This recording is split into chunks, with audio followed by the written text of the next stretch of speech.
The first two paintings that Leonardo da Vinci ever did on his own was Madonna with Flower, painted in 1478, and Madonna of the Carnation, painted in 1480.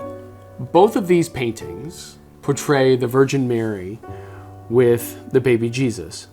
Now, this particular painting had been done many, many times before. He wasn't the first artist to do it. What made Leonardo da Vinci's painting unique was that he didn't concoct a baby from his own mind. He actually studied his own stepbrothers. So his father had recently become married, and they had had two baby boys, his stepbrothers. And so in his notebook, we actually have sketches of these little babies that he took. These observations translated into Leonardo's baby Jesus possessing these fluid and realistic motions with his face, hands, and body. In other words, Leonardo's baby Jesus looked and acted like a real baby, and nobody had ever done that before. What Leonardo had managed to do is that he captured a deep psychology within his portraits, kind of like a photographic snapshot. Leonardo's paintings managed to convey people in the midst of movement and thought.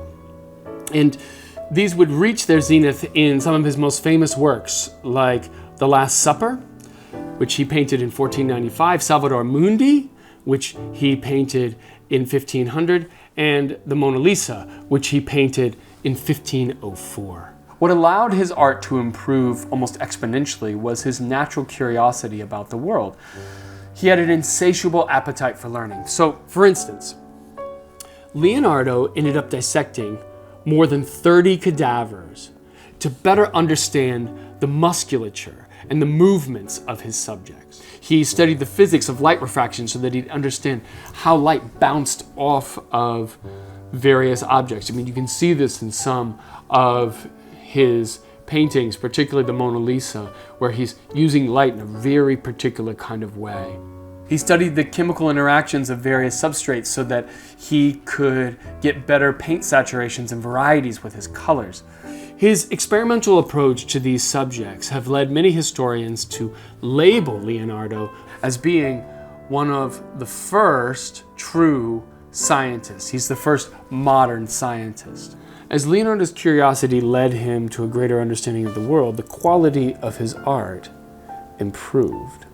In fact, his multidisciplinary approach to his art is very similar to Toshiyuki Nakagaki, the way that he combined slime mold with the Tokyo transit system. When we're curious and we take different areas of knowledge and combine them together, it reveals unexpected beauty. And in my opinion, it's unexpected beauty that makes life worth living.